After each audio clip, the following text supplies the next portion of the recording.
Congolais pelo ba bino mutu makasi to ba ina bino boke bana vaccin wana monsieur fait c'est que na ba ne ba sérieux té yebi na ba qui va vaccin et na Congo za ba vaccin amabe yo boyi kozwa vaccin o boyi moi sinon ya bolingwa za vaccin o boyi bana na maman na bandeko no bazwa vaccin moyebi si na gouvernement ba kende ko pesa ba mbwa na ba taba aujourd'hui to ba ina ba tuke vaccin za mabe Moutou a écouté sa vidéo ya Moutou a coupé la vaccin nani.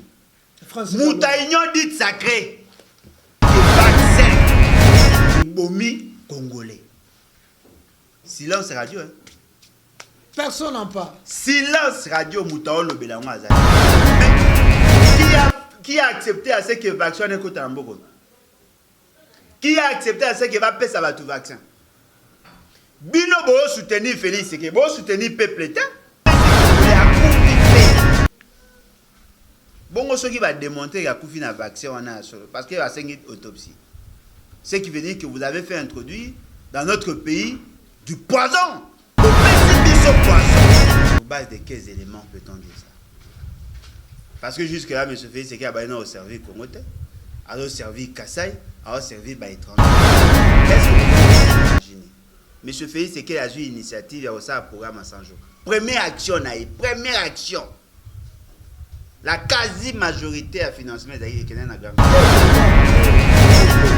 na bolo côté mais justice est taillée na boloko so ezaki na maboko na koko décider pe caméra bima non ma décider caméra bima ndeli ya dans la posa à assujettir non mais ne pensez pas ça c'est la guerre la deuxième guerre mondiale ne pensez pas que ceux qui le loboyé sont ok à partir d'aujourd'hui on va plus vous tuer nos enfants ne peuvent pas vivre dans l'humiliation.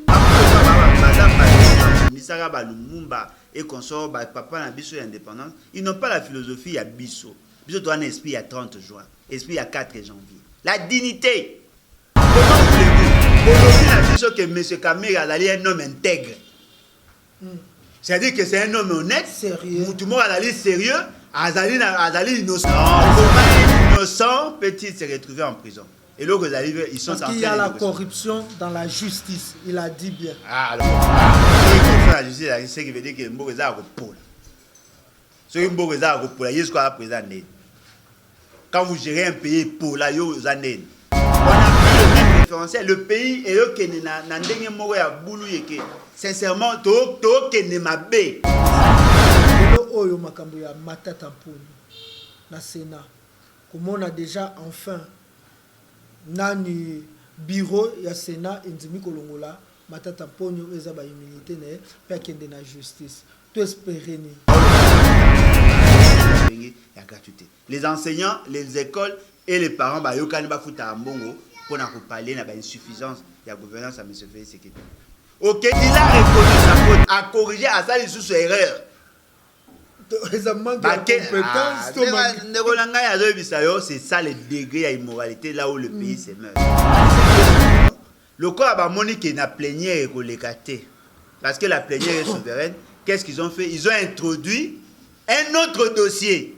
Pour le dossier, on a déjà monique et Rosimbate, un autre dossier. P à ma B, élaborer de ça, moi à ma B, côte ici, pendant que la session, ils ont s'éclosé.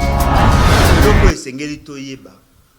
C'est-à-dire que Bahati avait voté pour la motion contre Matata. Pour pour la levée à immunité. Bahati l'a dit. Il a entretenu Batounaye pour que Bandima. La plénière est souveraine. C'est la plénière qui décide ce qui va poursuivre ou pas. La plénière a décidé qu'il va poursuivre. Na kati ya laboratoire na baba bino la plénière ça sera difficile parce que na kati kuna mundamtana na cerveau na nous avons besoin de crucifier Matata to créer opportunité non monsieur on a scellé à la boule de triste mémoire ministre de la justice il y a finance apporter la plainte contre Kabouyat et pourquoi les juges ne se prononcent-ils pas pourquoi il est même pas attention c'est un CG à parti présidentiel il y a un garde républicain le général d'un parti ne peut pas être poursuivi en justice. Si on peut poursuivre un directeur de cabinet, si on peut poursuivre un ancien premier ministre, si on peut poursuivre un ministre en fonction, si on peut poursuivre tout le monde, comment ne peut-on pas poursuivre un secrétaire général. Un secrétaire général à partir na charpente institutionnel ne représente rien. La nouvelle classe politique de l'opposition ne peut pas m'arrêter.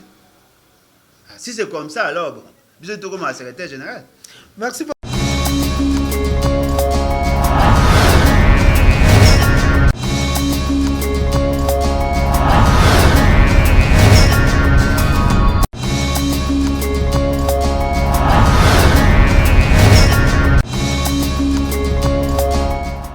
Bonjour, bonsoir, bienvenue dans l'émission Toloba Politique, émission OEPSA Meli, Nangai Yabino, Trésor King, Bukele, Bobenganga, Bomengo, Mokonzi, Nazali, Mukwa Kongo, Ndebongo Babengangai, Namonoko, Yamboka Langai.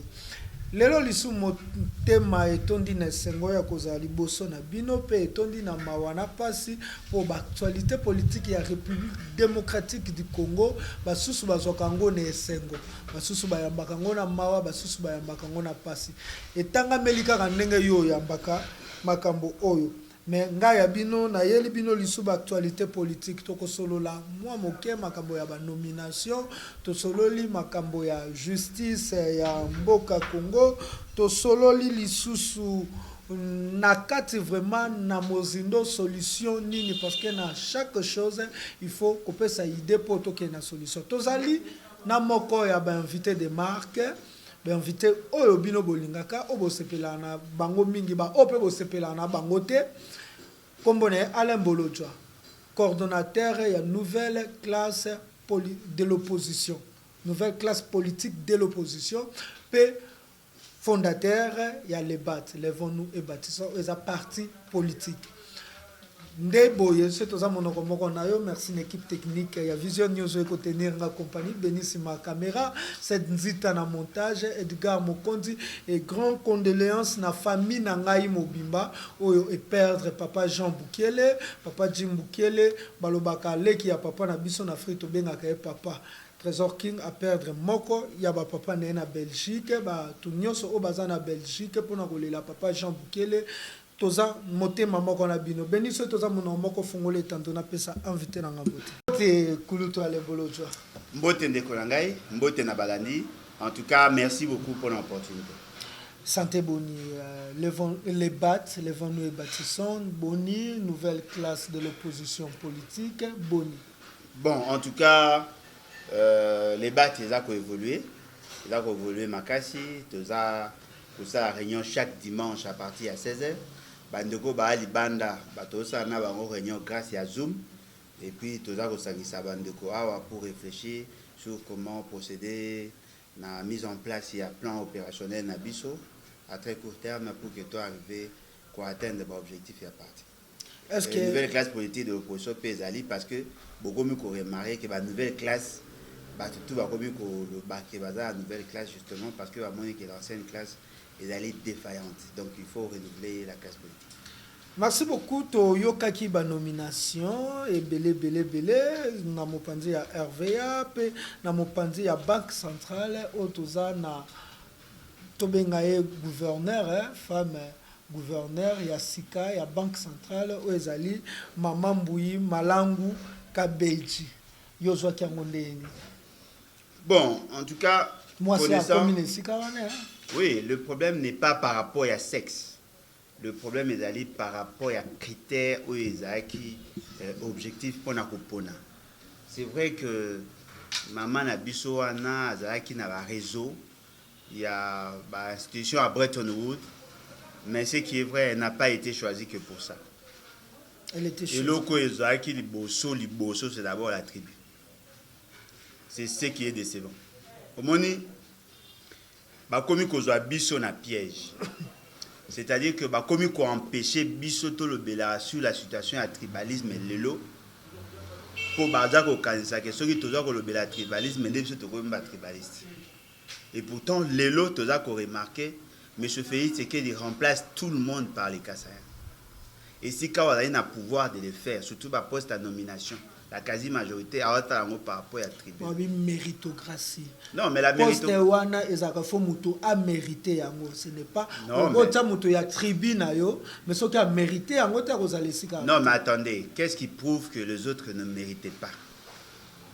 Pourquoi seulement elle? Et pourquoi est tombée Kaka na Kasai? Vous voulez nous dire que dans ces pays, il n'y a aucune autre tribu où Azaï n'a pas compétence en matière de gestion Kaye? Est-ce que beaucoup la banque centrale, beaucoup dit que les experts en matière de gestion de la banque centrale, les ACAR à Kasai? Ou bien beaucoup la Fonds monétaire international, vous ne trouvez que les gens du Kasai? Non, mais ce fait, c'est qu'il a une vision. Atia Batounaye n'a pas poste stratégique pour qu'ils vivent comme Kabila. C'est ça, c'est simple. Il ne le fait pas pour nous, il le fait pour lui. Tant que le bac n'a pas poste ni sur la nomination, tu as remarqué ça bakasa y net ba poste nini au Congolais le rako ko fanda bi o alembolo jako le beza solo koto ana to comme on a bakasa. Non mais il suffit seulement de voir au niveau de la justice. Un avocat a commis président à la Cour constitutionnelle. Pensez-vous vraiment que Zali Yaza atteint? Et vous serez aussi surpris d'apprendre que CNIP Zaga Kassayan. Aujourd'hui, la Banque centrale. Ce que tu as la nomination à M. Félix, c'est que la quasi-majorité Zaga marque. Même Marambo, il y a comment état de siège. Bon, Moniango. C'est-à-dire que M. Félix, c'est qu'il voudrait. État de siège peut pas casser. Bien sûr. Allez vérifier. Non, mais allez vérifier. Ceux qui ont à titulaire ou à vice. C'est comme ça que M. Félix est quel procès. Parce que ceux qui ont à titulaire. Non, il y a à Zokokzoa, Batunion, à Tchébino, na bloc, na Kassai. C'est-à-dire que la République démocratique du Congo, na République de Kassai, Moutoumoro a géré les deux pays. Ce qui a nommé Moutoumoro à Kassai, a nommé Moutoumoro à la province de Moussous. Il faut que le Congo central, il faut que partout. Mais il faut que partout il y a nommé, il faut que le Kassai soit là. Et ça c'est très dangereux pour la République. Parce que vous remarquez, que nous babundara pour l'indépendance, babundara peut contre le tribalisme. Mais aujourd'hui, nous voyons comment M. Félix Tshisekedi a aussi la promotion du tribalisme. Cette dame a travaillé dans la Fonds monétaire international. Oui, mais elle n'est pas la seule. Si vous avez une liste de bateaux, vous avez la nomination. M. Tiani peut être dedans. Il y a quel est ces candidats d'une autre province où Azaki Nakati a la liste de bateaux comme à la Banque centrale. C'est-à-dire que bazo kanisa qu'il faut batia batu nyonso na poste na bango parce que Kabila salaki il faut plus bango basala et ça va créer ba frustration. Et pourquoi n'avoir pas pris la Banque centrale? Mais c'est parce qu'il a dit à sa famille, dès qu'il est arrivé au pouvoir, il a dit à sa famille, nous devons servir le Congo. Est-ce que exactement qu'il a compris que non, batu bakoki ko za na volonté de servir le Congo, ngo za batu ya famille nanga on éveillé conscience na bango que non, to yete pour Congo servir biso mais biso to servir le Congo. Et ça et lokwa kutana kana libota na yo solola na bango après avoir kobimisa ye président. Il y a beaucoup to à prêter serment. Non, mais attendez. Ce qui est allé, raisonnement ou année vous a fondé. Sur base de quels éléments peut-on dire ça? Parce que jusque-là, M. Félix Tshisekedi a servi Congo, a servi Kassai, a servi les étrangers, a servi Congo. Non, il faut moi le Moussous. À force à éviter que le bango et bien sur le corps corresponsable. Est-ce que vous voyez qu'on s'imagine? M. Félix Tshisekedi a eu une initiative à ça programme à 100 jours. Première action. La quasi-majorité à financement d'Aïe Kenen à Grand Kassai. Jusqu'à telle enseigne qu'on a détourné 32 millions de dollars pour nous retourner à Grand Kassai. Province unie, nous va détourner. Na grand bande nous va détourner. Mais Banzela on est visible. Et ça pété. Va détourner Mbongo, John Tumba. Va détourner. John Tumba peut les sous. Non mais bien sûr. Bien sûr, John Tumba, Azali Moutou, il y a INC, mais Bazoua qui est parce qu'il est Kassai. Bah PC Mbongo a géré pour les grands Kassai. Et puis Azali qui peut la domaine na EPT. Yoza Maramboukuna à recherche. Il y a une formation non formelle. Au commune Maramba Otonga Bandiande. Bazoui Mbongo à l'État, bah PC y parce que Azali Mouta Kassai a Tonga Grand Kassai. Bozoui Bandaku. Oh, ben, il y a un programme à 100 jours. 600 daku sur 1500, il y a un grand Kassai. Grand Bandundu. 0. Grand Équateur, 0. Grand Katanga, 0. Toke Moussikate, programme Chilegelou. Bolandi, conseiller principal, est en charge de la finance. Non, on commence par le projet pilote au Kasaï. Plus de 460 millions de dollars. Kana Kasaï. Donc, Congo Mobimba, Batamaïle Bazalate, Congo Mobimba, a besoin de la rater, il doit résoudre d'abord la question. Il y aura ce stratégie. Que les grands Kasaï, on doit commencer par là. Mais beaucoup na quoi ngouta? Beaucoup na manier matin?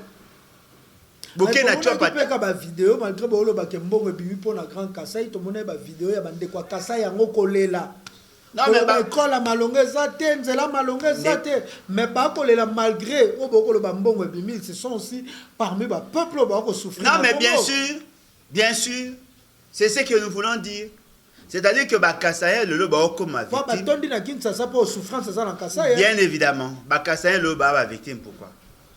Nyo Sophie c'est à Osala pour les Kasaï mais pas pour les Kassaïens. Ah, pour les Kassaïens. Pour les Kassaï et non pour les Kassaï. Eric Olobaboye, na présentation à tableau a commis Kassaï mais na exécution et ali pour na yena batunaï. Ba détourner 32 millions. Est-ce qu'il y a eu procès? Mouto Bao Baba qui John Tumba, il s'est retrouvé où? Dans le gouvernement, au non, pour qu'on lève l'immunité, n'a pas passé. Aujourd'hui, il y a une immunité, à comme simple Congolais. Va poursuivre.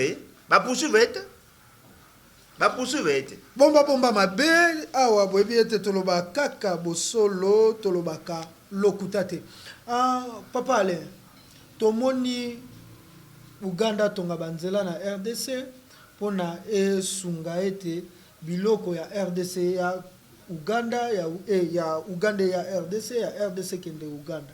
Mais na kati ya Congo na projet 100 jours mbongo bimaki pona kotonga banzela pone permettre ta biloko ya Uganda ngoso komi na est pone koma Kinshasa po koma Kasai po koma bandundu fo banzela ezala.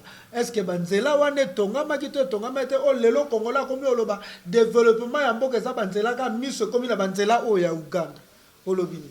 Bon, en tout cas, Eza pas ses amawa. Mais je veux c'est qu'en dehors d'être tribaliste, il a des insuffisances managériales. Il manque de personnalité. Oh ba kino ba linga robenga charisme. Papa ale. Il manque de personnalité. Papa ale. Il manque de personnalité. Oui, il manque de personnalité. Okay, et loko est livré. Il a dit que lorsque vous êtes en face d'un pays tel que l'Ouganda et que Bolingi bossa la projet moko intégrateur, en principe les techniciens des deux bords bah fanda bah réfléchir bah entrer en profondeur.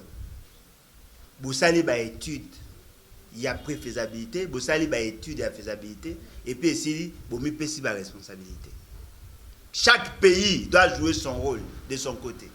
Ce qui Ouganda, côté na Bongi Sanzela, côté na Bino, Bozan a problème Anzela, l'Ouganda peut financer votre projet.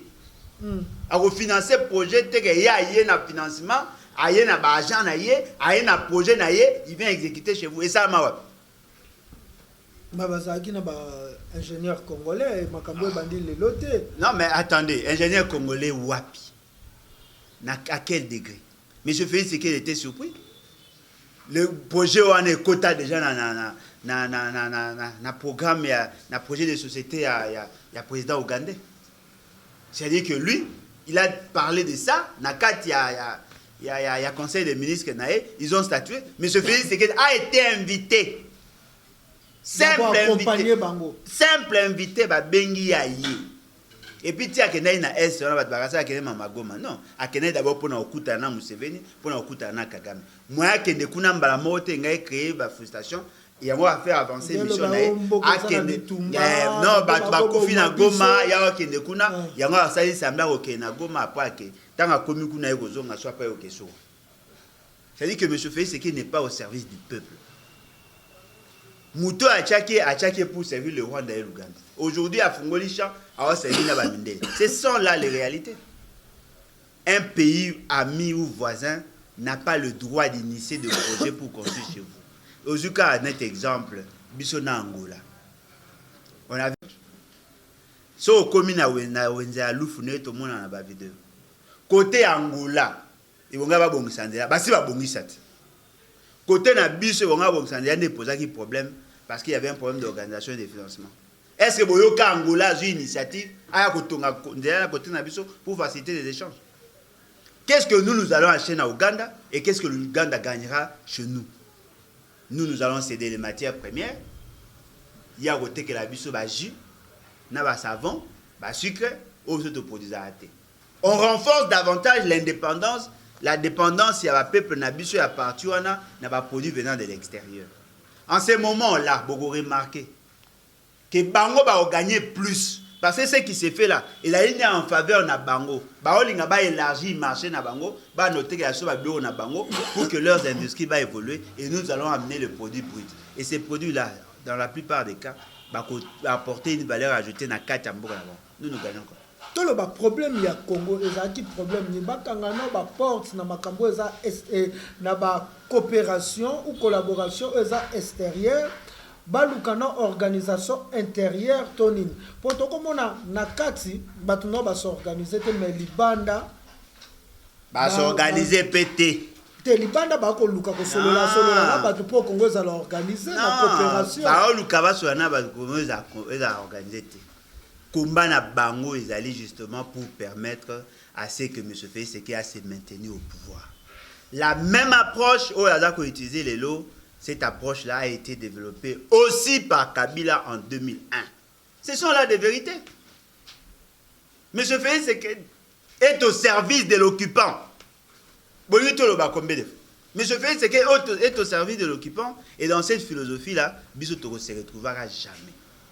Vous savez, Bissoto Toyebik, que ce fameux président français, Sarkozy, à l'obéi que le Congo est trop grand, la richesse il faut exploiter, à gérer et à exploiter par tous les pays voisins pour que cette fois-là, tous ont la possibilité de reconnaître le pays. C'est ce qui s'est fait. Non, Félix Aboyango, Félix Abobi, lui il a compris, où il est aussi que là-bas, il y a esprit à guerre, il y a esprit à entreprise, esprit à coopération. Pour innocent, un Rwandais innocent, pour pointer du doigt. Non, attendez. Lui, s'il se comporte de la sorte, il a une catégorie moto de marqueur. Ça, ce sont des naïfs. Comment peut-on expliquer? Votre pays a été meurtri. Votre peuple a été tué. Vous pensez que la coopération suffit pour résoudre le problème? Cette coopération est signée entre qui et qui? Entre les régimes, il y a Kinshasa, il y a régime, il y a Kigali. Régime, il y a Kinshasa, il y a régime, il y a Kampala. Mais cela n'est pas entre le peuple. Tous ces gens-là qui ont vu leurs frères être tués, violés, massacrés, pensez-vous que aussi ça on a la signature? Et loko ils allaient vrai. Aujourd'hui, les Français vivent en dignité parce qu'ils se sont battus contre l'Allemagne. La révolution française. Non, mais ne pensez pas, ça c'est la deuxième guerre mondiale. Ne pensez pas que ceux qui le loboyent, ils sont ok, à partir d'aujourd'hui, on ne va plus vous tuer. Nos enfants ne peuvent pas vivre dans l'humiliation. Nous ne pouvons pas accepter qu'ils ne vont pas marcher sur nos droits au nom de la paix. Ce sont là des choix. Moi, et consort, papa na biso indépendance, ils n'ont pas la philosophie à biso. Biso doit un esprit à 30 juin, esprit à 4 janvier. La dignité. Nous ne sommes pas là pour la biso, non, voilà, une paix factice, non. Vaut mieux être en guerre pendant des millions d'années, mais sauver sa dignité. Pourquoi les Palestiniens, ça va conseiller? Et pourquoi ça va se faire chez nous?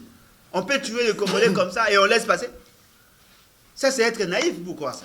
Ça va te lobela pour ton question zaki mingi pour makambo ya nzela pour to komona 100 jours balobaki banzela ekotongama pour permettre échange ya babiloko elongwe bandundu komi Kinshasa elongwe Kinshasa komi Kabeya Kamwanga elongwe Kabeya Kamwanga komi est-ce que mbongo ebimaki to ebimaki te pour to koma kotala siko banzela o eko relier biso na bamboka musupa onano eko relier ba province.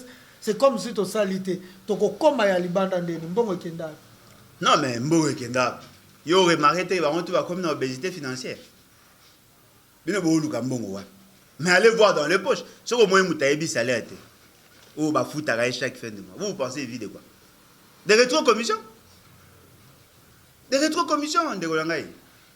Non, Mbonge Bima. En matière Yanzela, c'était 244 millions de dollars. Mbongo et Bima. 244 millions de dollars. Batongeli Oni. Oh, Batongeli Avenue du Commerce, Avenue Pelende, Batongi Sayo, Béton. Batongi Sayo, non, partout. Batongi Sayo, Batongi quelques avenues à Awa, Bazouaki 32 millions, Batindaki na Kasai, Kuna Kasai Balie, Basali procès, Bagracier Batouana, Mouto Azaki à la tête, Simbaki Mbongo, Kolandela projet, Aza Lelo, Aza ko continuer, ko s'engraisser. C'est ça. Sur les 244 millions, Balobaki Barotonga 2217 km de route en terre. Pour la Rolongola Babourbier. Gyo, Bamela. Et Bongaki Babongisa Banzela, Missus na grand centre. Kasai, et Sud Kivu, Kinshasa, Bongaki Basa Banzela. Bambongo belé wana yai sur facturation, Missus peut Basa pe Bisate. Missus peut il le ici la tête. Bongaki Batonga Bapon, 3 ponts. Sur 20. 3. Oh, mais c'est fait, c'est gars, avec la TV, bah, 6 mètres, 12 mètres. Qu'est-ce qui a été fait? Et personne n'en parle. 10 sauts de moutons, bah, Tongi de combien? Merci beaucoup, Kende na point. Et puis, voilà, la cécité. Aïe, sur le projet de triste mémoire, Chile Gelou. Et puis, Missi Pessou, bon, près de 460 millions de dollars. Personne n'en parle. Merci beaucoup. Il y a eu des pillages. Merci beaucoup.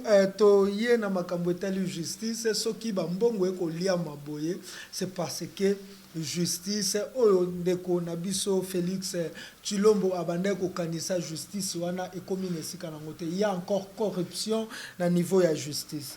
Tobeta mwa mukeli solo ya ancien DG ya RVA oyo wapi cour de cassation et katela qui est déjà mbela mais la présidence et influencer makambo est-ce que justice ezakaka indépendante toté. Non, justice est indépendante vis-à-vis na biso, vis-à-vis na loi, vis-à-vis na peuple de manière générale, mais elle est dépendante vis-à-vis à M. Félix Sekedi. Au moins Félix Sekedi est mon père au caractère Sony. Hein? Et ça rappelle moi Sony comme les lara. Félix Sekedi a nommé ba juge. A sali ba permutation a nommé ba juge. Ah!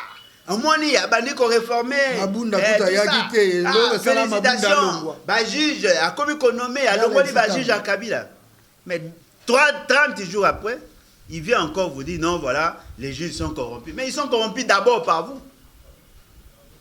La corruption ne veut pas seulement donner l'argent. Lorsque vous mettez les juges dans la condition que bandi mamarambo yoza sala en violation de la loi, c'est de la corruption. Que disent nos dispositions constitutionnelles par rapport à la juge? Les juges n'ont d'autorité que la loi. Juge, aliaka, apakolaka, alalaka, nyonso na ye, c'est la loi. Oh, nyonso ya goyi ça maka par rapport à la loi. Mais lorsque vous nommez un juge en violation de la loi, bolongoli 2 juges à cour constitutionnelle de manière frauduleuse. Bozu boche ba juge moussous. En énervant les dispositions de l'article 158, il y a constitution dans l'article 6, il y a loi portant organisation et fonctionnement à la Cour constitutionnelle. Automatiquement, les juges de la Cour constitutionnelle, comme plaignant contre Mouto Alayaki, garant, Mouto a prêté qui serment au regard de l'article 74 de la Constitution, de respecter, de faire respecter la Constitution. Bozu bosali ba aventure. Baki bosala semblant, il y a élire les juges à la Cour constitutionnelle. Alors qu'en réalité, dans le mois d'avril, il y a un tirage au sort pour qu'il y ait 3 juges dans la Cour constitutionnelle. Mais il va procéder dans le vote. Moutouya Félix, c'est que il y a un dossier à Kamé. Moutouya n'a pas récompensé comme président de la Cour constitutionnelle. C'est-à-dire que M. Félix, c'est qu'il veut que la justice soit dans le service naïf. Tant que le président c'est comme il ça. Kolakisa cour de cassation Nazoya non mais bien évidemment pour IG faisant la présidence mais non surtout dans la présidence la justice na assemblée nationale ils ont la présidence tout les a les ordres viennent de là. Comment peut-on expliquer les juges il y a première instance va sanctionner Moutou de 20 ans a interjeté appel va commis la cour de cassation parce qu'il y a un juge naï yangoana le roi d'Aiki DG, commis la cour de cassation, on a traité sur le dossier. la Cour de cassation veut se prononcer. Bayoki que la Cour de cassation est allée contre le jugement à Liboso. Baza ko annuler le jugement à Liboso, ba sauter premier, ba obi na batwana ba juge wana que bango baye na kombo ya Félix Tshisekedi, baza na ba suspendre, ba bisa ba juge wana ba changer jugement. Corruption immorale, intellectuelle. Non, là, abus d'autorité. Et là, abus, et là, usurpation à ma compétence. Et là, comment on peut appeler? Et là, comment? S'ingérer dans ma question, les juges n'ont pas d'autorité, les membres du cabinet. Ce qui veut dire qu'aujourd'hui, justice est là à ma boucle à Félix Tshisekedi. Biso nyonso ande toza exposé. À tout moment, on peut nous arrêter. À tout moment, on peut nous condamner. Alain Boloja, bakangi yo, on l'a tagi cash nete, on retrouve nene. Masambisio Bessili, oh non, aboye on l'a cash net et tout ça. La loi prévoit qu'on fout amende. Il y a 10 000 fois babino bakangaye pour 6 mois. Ben une année et 2 mois. Ben une année et 2 mois pour baby qui sont aux UDA, une année casier judiciaire et baby automatiquement aux candidats. C'est-à-dire que le parti politique, bah comme il a influencé la justice jusqu'à telle enseigne que la justice est comme le quoi cellule spécialisée à la parti politique. Le pays se meurt. Pour colonne vivre avec l'État, ils ont vivre grâce à la justice. Bobomi administration, bobomi justice. Nous sommes comme concentrés dans le niveau de M. Félix Tshisekedi. Elle est capable de causer usurpation en compétence, causer la compétence à gouvernement à personne à directeur à cabinet, causer la compétence à la ministre à personne à conseiller, causer la compétence à la justice à personne à conseiller. Ça c'est criminel. Mais ce qui au lobby justice, c'est ça maboko ya de Félix Tshisekedi Tolanda qui est le 30 juin, Kolobake Vital Kamerhe c'est un homme honnête. Moto oyo yazane likia ebi keno akokipe akosa makambo minene na mboko Congo. Mais kaka justice wana nde mutekange mais il pourrait aussi parce que na regret na ye moto le roi Kamere akoki oza na bolo côté un homme honnête intègre le roi Kamere akoki oza na bolo côté. Mais justice est taillée na boloko. So ezaki na maboko na koko décider pe caméra bima. Non, ma décider caméra bimandeli. Il y a dans la poste à assujetti de à cause candidat afin qu'il permette que caméra à ça il a yende campagne. Parce que yemo ka fundi justice non honnête. Non, a fundi justice mais ba juge ba ebi ke ba osala ngo po ya lingaki. Qui ne sait pas que le monsieur Félix Tshisekedi a instruit à la cour constitutionnelle pour que va traiter dossier à ba député lésé. Daniel Saf, tant que ça va manifestation. Qui a demandé à la Cour de revoir sa décision? C'était M. Félix Tshisekedi. N'oubliez pas. Ah, mais il a influencé. À l'époque là, il a influencé pour que la Cour constitutionnelle a revenu la décision Naya Mabé Azoka. C'est-à-dire que M. Félix Tshisekedi sera PC injonction, bateau Sakaramo. Au-delà de ça, combien de dossiers M. Félix Tshisekedi a créé au Bomone qui m'a abouti? Il y a des juges qui ont condamné les gens. Pour 3 ans, M. Félix Tshisekedi a gracié. Bon. Jugement, ça n'est même pas 6 mois. Mais il a gracié Moutou a condamné il y a 3 ans. Il a la maîtrise de la justice. Parce que nomination à Cour de cassation, nomination à Cour constitutionnelle, c'était justement pour maîtriser l'appareil judiciaire. C'est ce qui s'est fait aujourd'hui. Alors qu'on peut sa orientation. Comment voulez-vous? Bolobi n'a dit que M. Kamere est un homme intègre. C'est-à-dire que c'est un homme honnête, sérieux. Tout le monde a la liste sérieux, Azali innocent. Oui, comment alors occuper ma poste non, comment un innocent peut-il se retrouver en prison? Et là, ils sont parce qu'il y a la corruption dans la justice, il a dit bien. Ah, alors, ceux qui corruption dans la justice, c'est ce qui veut dire que Mbogo est repos. Ceux qui Mbogo est repos, il y a ce qu'on a présenté. Quand vous gérez un pays pour la yo, vous en êtes. Non, mais le pays se meurt.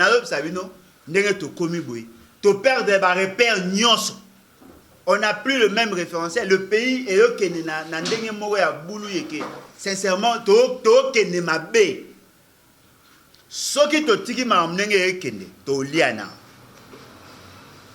je vous dis, le pays va très mal. Justice parce que état de droit état de droit et yebanaka soki justice aza réellement indépendante pe justice azo sa mosala ndenge sengeli lelo oyo makambo ya matata mponi na Sénat komona déjà enfin nani bureau ya Sénat indimi kolongola matata mponi eza ba immunité ne pe akende na justice to espérer ni Non, mais beaucoup espérer ne fait c'est que déjà fait une conclusion. Procédure on appelle ça la maison malamu. Il ne sera pas lésé à l'obake non non, le problème est d'aller vrai, c'est que nous ne pouvons pas faire la promotion de l'impunité. Mais aussi, nous ne pouvons pas faire la promotion de la justice morale injuste.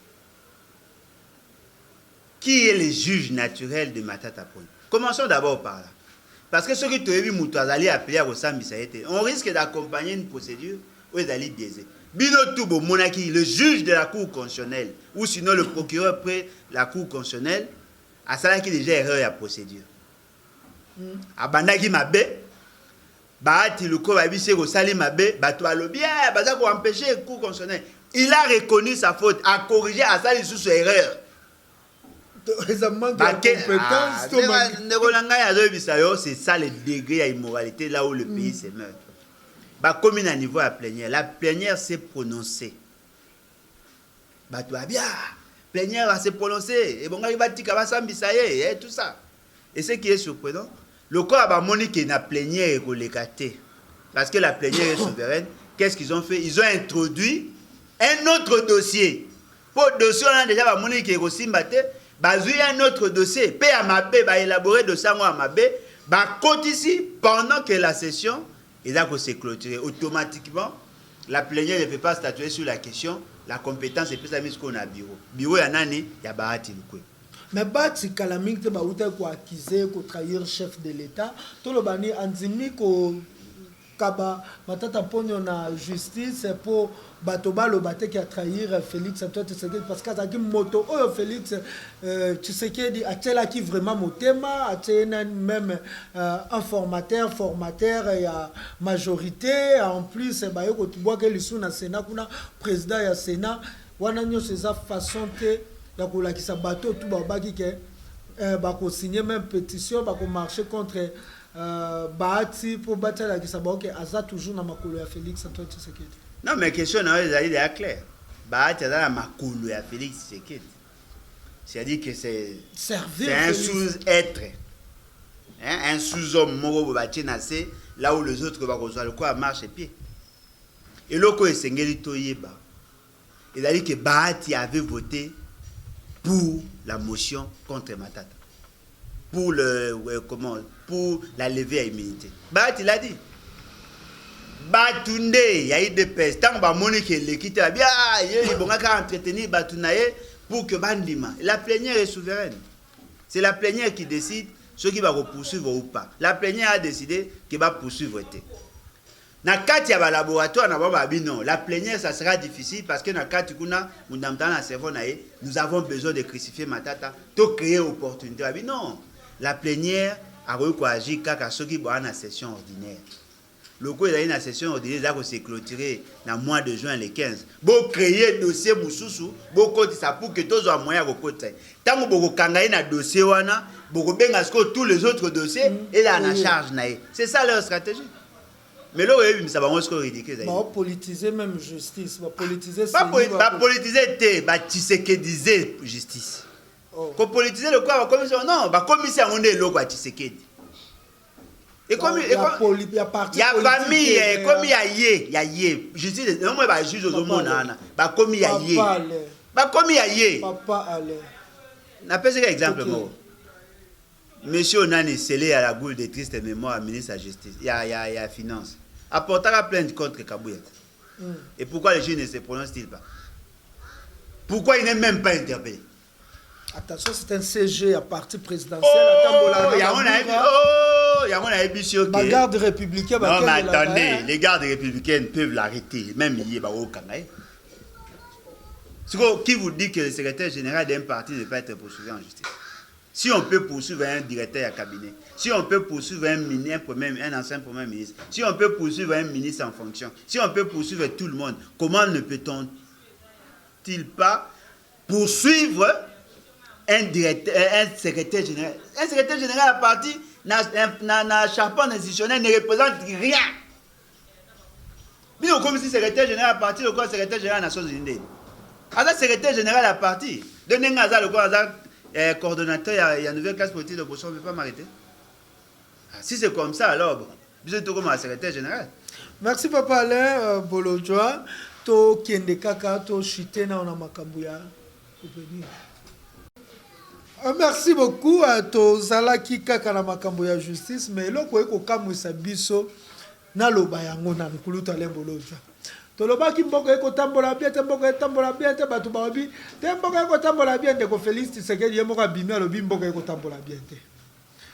Tolobie makambo ya Est mboka Congo, makambo ya Est mboka Congo bana classe, batu babi te banana, ye moko kutu lobi za manipula ke kuna obi na yeba kite. Situation ya Est Congo esengeli tozwangwasha. Makambo ya justice, toloba ki justice eza manipuler, justice eza manipuler. Ba balobi bomoni état de droit bazokanga batu na ye. Bakumisa ke état de droit lelo ye moko albimi pona loba ke corruption kota makasi.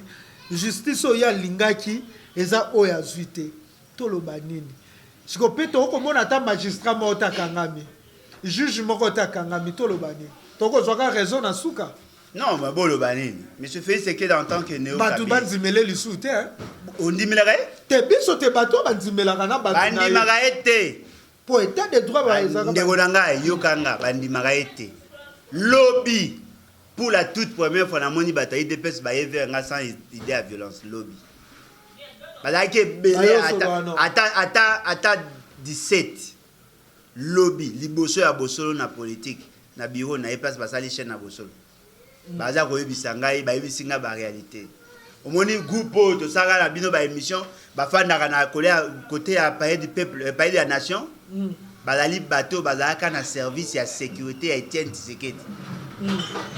Batu wana nyonso baisaka bango ba notika ba sede ba engager bango ba boko engager ba yo mo bayaka liboso bafanda ka wana lobby oza retard nde olanga ba beti bango na niveau mo ba 15 jeep ya bambila ba pati bango ba beti ba twaseki ba baza isu te kende komona ba beti bango na niveau mo ba enlever ba misusu ba msusu ba kanga bango ba relâcher bango ba yaki siko pona ba luka nakutana nani bakutana nga potos baebisanga makambo Félix Tshisekedi batu ya IDPS okomi molobeli na bango bien sûr bien to balobeli ya peuple mutu nyonso to azali victime ya société to kolobela ye na kolobela bango po baape bango basaleli papa basaleli mwana tango chop ebeli biloko ebeli baabi na bango batanga te pourtant na carte na bango na moni même il y a des gradués na bango baza dignité et pourtant ils ont servi na parti na famille Tshisekedi lelo ba exclure bango passe na ngezani ezali ke bato wana ba komi tellement pe me komi na suka ba komi ko luka na ba biso c'est-à-dire que bango ba lobi ba lembi eza passe ndeko na ngai bato ba okwa na monsieur Félix Tshisekedi bato ba espérer ndeke ceux qui va défendre ye awo ko pesa ba au moins ndambo espace bango pe ba liaka la plupart ya bato na ba na ça émission mo lobby na boso na politique na muto ya nani ya Félix Tshisekedi akumisa ka Félix Tshisekedi quoi au moins bon baza au nom du père ya Chichi du fils ya Pachi mais hier il a reconnu que la justice ne travaille pas. La justice était la service. État de droit au belela tango nyonso na be mission état de droit côté kangi bato na problème na ngezali ba beleli état de droit mais président Leki alobi balobaki yango pona ko sepesa monsieur Félix Tshisekedi mais yemo ka boba sepesa non ba comprendre que loko ezati monsieur Félix Tshisekedi yemo ka reconnaître qu'il y a aucun secteur de la vie nationale et étambola normalement abetaki masolo ya gratuité neto oloba boy même bandeko na ye ya parti ba oloba ke bafuta ba bineva na ba ekolo ya bengi ya gratuité les enseignants les écoles et les parents ba yokani bafuta mbongo pona ko parler na ba insuffisance ya gouvernance à monsieur Félix Tshisekedi OK na justice yemo rabina no que les juges sont corrompus. Or lorsque les juges ba la corrompus état de droit exact un juge corrompu a respecté droit ni parce que le droit dont on parle le respect, il a respect à la loi. Ceux qui jugent à corrompu, la corruption, la crime. Comment voulez-vous? Na lobby, ba juge va bloquer dossier, il y a moto à DG à RVA. Il y a RVA. Ba bloquer dossier pour aller. Ancien pour ba autour longo à lobby. Moto bateau bazaki na o ba pekisi ba juge va se prononcer ba. Et ça va te appeler, il y a Félix, c'est quel? Merci toko chité na eloko papa le bomba bomba. Bomba bomba. Bomba bomba. To bomba bomba mabe. Bomba bomba mabe. N'appelle la bomba. Comment qui Francis Kalombo ko bimisa vidéo moto akufi pour na vaccin. Nalanda kiam. Olanda kiam. Félicitations na yé. Félicitations na yé.